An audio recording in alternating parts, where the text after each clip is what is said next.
டேய் என்னடா பண்ணி வச்சுருக்கீங்க அனகோண்டா படமாடா இது அப்படின்னு பார்த்தா எக்ஸாக்ட்லி இது அனகோண்டா படம் தான். ரொம்பவே காமெடியாக தான் எடுத்திருக்காங்க. பட் சூப்பராக எடுத்திருக்காங்கன்னு சொல்லலாம். எந்த வகையிலுமே படம் பிசுற தட்டவே இல்லை. எனக்கு ரொம்ப ரொம்ப ரொம்ப ரொம்ப பிடிச்சிருந்துச்சு. படத்தோட கதை என்னன்னா, 4 முட்டா பசங்க படம் பண்ணலாம் அப்படின்னு இருக்காங்க. ஆனால் என்ன படம் பண்ணலாம்னு யோசிக்கும்போது நம்ம பாம்பு வச்சு படம் பண்ணலாம், பாம்பு படம் பண்ணலாம் அப்படின்னு யோசிச்சு அனகோண்டா படம் பண்ணலாம் அப்படின்னு காட்டுக்கு வராங்க. காட்டுக்கு வந்தவன் சும்மா இல்லாமல் ஊர் சுற்றி பார்க்குறேன் அப்படின்னு அங்கே போகிறேன் இங்கே போகிறேன்ட்டு எக்ஸ்ப்ளோர் பண்ணுறேன்னு பார்த்தா உண்மையான அனகொண்டா கிட்ட மாட்டிக்கிட்டாங்க. அனகொண்டா கிட்ட இருந்து தப்பிக்கணும், படமும் எடுக்கணும்னு பிளான் போட்டு அனகொண்டா கிட்டேருந்து இவங்க தப்பிக்கிறத படமாக எடுத்துடலான்னு பிளான் போட்டு படத்தையும் எடுக்கணுவேன். ஸோ அவங்க எப்படி படத்தை எடுக்காங்க, எப்படி நமக்கு ப்ரெசென்ட் பண்ணுறாங்கங்கிறது தான் கதை. இவ்வளோ தான் அப்படின்னு நினைக்காதீங்க. இவ்வளோ வித்தியாசமான கதையாக இருக்குல்ல.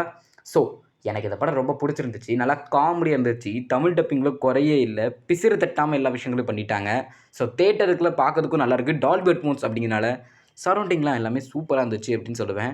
ஸோ நான் பார்த்த வரைக்கும் எனக்கு இந்த படம் ஓகேன்னுலாம் சொல்ல முடியாது. நல்லா தான் இருக்குது. 10க்கு 8 ரேட்டிங் கொடுக்கலாம்.